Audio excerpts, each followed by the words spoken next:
And welcome, guys, to another edition of The Locker Room. I am one of your hosts, Kyle Anderson. Joining me, as always, are my co-hosts. This is Brandon Jones, live from The Locker Room. Matt Hirsch, right here in The Locker Room. And, guys, this is what we're going to talk about tonight. It's been talked about in the group Facebook page at facebook.thelockerroom.com. The BCS. What's going to happen? Should it stay the way it is? Should it be moved to the +1, or should it go to a playoff? Now, as everyone knows, the BCS has been around since 1998. It's been kind of tweaked. And after this last game between Alabama and LSU, two teams from the same conference, but also from the same division, met for the national championship, a lot of people felt like it wasn't right. So we're going to start right off the bat with the simple question, guys. Should the BCS stay the same? I think at this point, with the BCS, one of the things that we have had since 1998 is we've had those off seasons and even those breaks leading up to the national title game of controversy. Sounds like a bad thing, but we all know a part of college football is that controversy sells. Talking about who was left out, that sells more papers, that gets people a little bit more fired up. But I think that when you look at it deeper, are we trying to crown a class president, or are we trying to find a national champion? And with that being said, I think at this point it has to change. Well, I think it works. I mean, absolutely it works. It always comes with a conclusive national champion, or at least I think most people believe that. Also, from a merchandising standpoint, more people can relate with the teams that have won the national championship over the course of the past 13, 14, 15 years than if it was Boise State. I think starting out in 1998 from Tennessee, to Florida State, to the Oklahomas, Alabamas, and USCs of the world, what schools actually will make the most money and have the most to gain? Is it really the Boise States and TCUs of the world from a marketing or merchandising standpoint? Or are these larger schools that have just an appeal, a name appeal, a logo appeal, a marketing appeal? I think that it works, especially from just a mass market effect, which is what the college football teams generally are trying to go for, I would say. Well, what's amazing, guys, is everybody has talked about the smaller schools. Are they really getting a fair shot? Well, if you think about it, who cares? Well, there are a lot of people that would agree with you. Like, who cares? I mean, a good example, Charles Borders on Facebook actually put. He said, you know what? I'd like to see them go to a playoff because then it'll weed out the Boise States, the Utahs, the TCUs. But remember, because of the BCS, these aren't little schools anymore. They're in the conferences now that are automatic qualifiers. Boise State's going to the Big East. TCU's going to the Big 12. Utah's in the Pac-12. I think the question that really needs to be asked is, look at where we came from. I mean, the AP poll. The AP poll at one point was actually crowning a national champion before the season, before you even got to the bowl games. And then you have the coaches poll. How many times did we have it where Team A was the AP national champion, but Team B, they're the coaches champion. Of course, you've also just gone through 3 decades of college football right there in one description, Kyle. That's where you go from the 60s and 70s, early 70s, where it was the AP and UPI were awarding national championships prior to the bowl season. The bowl season was the reward, and I think that's the other kind of point that we could get to and probably even have a longer topic. Is it really a reward, or is it something you work towards? Now, Brandon, you've played football. You've played at Southern, very traditional school, and for you, looking at it from a standpoint of where it came from, a situation where you're dealing with the polls pick who wins. Now it's a situation of no, here are your 2 best teams. You guys go for it, and everybody else gets to go to a big bowl game. I mean, do you think that is still something good, or do you think no, it's time to change it? I mean, when you look at where we've come from in this sport, there's no doubt that it's gotten better. There's something, we have a team competing for a national title, and they're ranked number 1 in the country, but they're playing against the number 19th ranked team in the country, and the number 2 team is off somewhere playing the number 9 team in the country. Well, that really doesn't make any sense. Let's put 1 and 2 together and have them go head to head. So when you talk about from that standpoint, selling on the field, we're getting a little bit closer. I think the next step to that, and should be the only step, once we get to this step, we just need to close the door and lock it, will be the +1. I think you take it there. I don't think you take it too much further than there. because of several different reasons. There's pros and cons to both. We'll talk about that later. Don't want to get ahead of ourselves, but that's pretty much my 2 cents. Something I wanted to kind of ask to kind of keep things conversational here. I'm coming to this discussion as a fan, purely a fan. I've never really played football. I've always been on the outside looking in as a spectator or student of the sport. Y'all have both played football. I know y'all both played a little bit of college football as well, between the two of you. Which one would you rather do? If you were in the student athlete's position, would you rather, and I'm going to pose this to both, we'll start with Brandon and I guess go over to you, Kyle. Would you rather be rewarded and go to a bowl? Do you see it as a reward, or would you rather go into a playoff format if it was you participating in the sport again?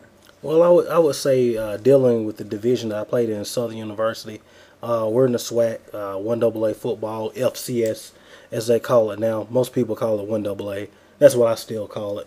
In 1AA, we have the playoff. The SWAC, as a conference, we decided back in 1999 to exclude ourselves from the playoffs, just from the simple standpoint of that a lot of schools who participate in the playoffs, if you're not a Georgia Southern, or if you're not a Montana, or if you're not a FAMU or a Tennessee State, a lot of schools lose money in the playoffs. And what we've discovered is that since that time frame, since 1999, every year the SWAC title game has outdrawn the Division 1AA National Championship game. And it's by a wide margin. I mean, it's not like by a few hundreds of people. I mean, the first SWAC championship game in 1999 that featured Southern University and Jackson State University drove 55,000 people. The largest 1AA national title game only drew about 24,000 people. So you see, that's a big disparaging number.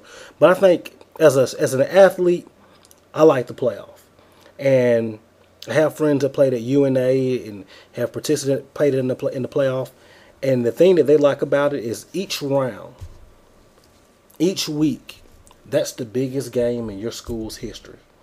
Each round goes higher and higher. So you might have hype for that first round game, but it's double that second round game. And then you get to that semifinal, and everybody's there, and it catches firestorms. Does that carry? Do you think that would carry over from a smaller school or bigger school? Well, and that might be a better question for later on in this topic. Kyle, I kind of missed out on you. I know you played college football. What would you say you would rather do if you were in the student athlete's position? I think for especially Division I or FBS, because they play such a grueling schedule, 12 games, and then if you have a conference championship, that's 13. And then if you ask them to play another 4 games, you're looking at 17 total games. And I think for a lot of these guys, the bowl games are great because you're going to places like Pasadena, California, you're going to Phoenix, Arizona, you're going to New Orleans, you're going to Miami. You're going down there and you're having fun. And you know what? Hey, there's a game you got to play. The one thing I do like about the current format, and especially looking at the history, is before they went to the BCS, you had these matchups, but the odds from 1902 to 1998, the odds of you getting a small school in a big bowl, one of the 4 big bowls, you were going to get one every 27 years. Since the BCS has been initiated, you're getting one every 2 years. And I think the reason I like it is I think it's getting a little bit better.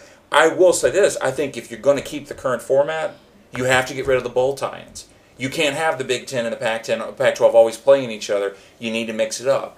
But since it looks like they're not going to do that, that leads us to the next point, the +1. What are some of the pros of it? What are some of the good things it does differently than the current format, Matt? And that's the thing is that I'm not necessarily sure that it does anything really that much better than the current format, because I'm a big believer and a big proponent of the way it works now as far as using the system with the polls plus the mathematical or computer element of it, because that's essentially what a lot of other sports within the NCAA does anyway. Even from gymnastics has a mathematical scoring method that judges have to go by. With basketball, which we're in the middle of right now, There's the RPI, which is essentially the ratings percentage index, which is essentially the mathematical component of rating teams.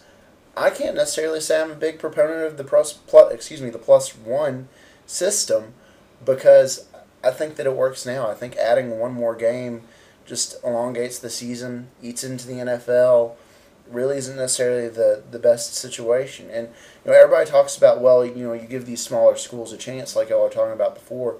I don't want to harp on a previous topic too much, but how much is today's culture and media, and not just media but social media, have to do with these other schools really having a voice in it, where 10, 20, 30 years ago it wasn't the case. It wasn't even really an issue. Nobody cared. So, I mean, we're living in a smaller world and a smaller country when it comes to that. So, maybe teams are getting a little bit more credit than they're due, I suppose. Well, and I think too, one of the things about the +1 is, it really does sound good if you have a situation where you have like in 2004, USC and Oklahoma and an Auburn that's undefeated. Let them all, let's throw and take the top 4 and let's go. The problem though is the one argument I think that can be basically debunked is when they say, well, it'll prevent, you'll have more conference champions. And well, actually you won't, because if you go back to 1998 and go all the way through now and you do the +1 format, you'll get 4 out of the 14 times. That's 28% of the time you're going to get all conference champions. Kyle, in 2004, did they get it wrong? I don't think they did. I think they got it right. And I know there's some Auburn fans that are going to hate me for this. But I think they got it right, because I think what killed Auburn was not the fact that they were playing in the SEC. I think what killed Auburn was their non-conference schedule. It's the RPI, right? Yeah, exactly. And 04, did they get it right or did they get it wrong? 04, they got it right. I can't argue with that. But one of the things, kind of going back and forth, but sticking with this +1, one of the things I've learned, when you have that +1, and one of the things I like what they do at the Division I AA and Division II level is that if you look at the early part of the season, you'll see Montana come to the East Coast to play James Madison. You know why they got to play James Madison? You don't know how strong your conference is going to be that year. So, as a big time school, you got to load up in the non-conference to make sure, just in case my conference has a down year, I put myself in the position to get me if I don't win the conference, to get that one of those not an auto bid, but get a. And you're saying that's a positive to the +1? Yeah, I think that's also a positive. Yeah. But I think that's also in the system that we have now, isn't it? Because that plays a lot into computer rankings. It plays a lot into the schedule. These SEC teams that are willing to play the Chick-fil-A Classics or the Cowboys Classics and really get that non-conference built up, makes them much more appealing. It makes, Alabama playing Penn State this past year made them much more appealing to the national audience than Oklahoma State or Stanford. Well, and it's great it's a good point that you bring that up, because, speaking of the 2004 season, here it is. USC, who did they play non-conference? They defeated Virginia Tech, defeated Colorado State, defeated BYU, and defeated Notre Dame. They had no losses all season. Oklahoma, they played Bowling Green. Okay. Houston, very good program. Not on the level of a Notre Dame, but Notre Dame's. They really weren't there then, though. Yeah. And then they defeated Oregon. Auburn's non-conference schedule was Louisiana Monroe, La Tech, and the Citadel. Well, when you look at all three of those teams and they're both even, people are going to look at there and go, well, your non-conference, you kind of tiptoed. And remember, Auburn was supposed to play Georgia Tech, and they took them off the schedule. The other thing is, you can look at all the other seasons, and I think that's what you guys are pointing out, and that's the great point. I think that's what people love about the BCS. You are not going to milk your way in, or you are not going to walk in and go, I'm going to take the easiest route, play the easiest teams, and I'm going to get in. It's the way I like it now with just the two teams. It's, if you want to be one of the top two teams, you better go undefeated. And if somebody else goes undefeated, you better have a better resume than they do. But going to a +1, does that still hurt it? Because you're only taking the top 4.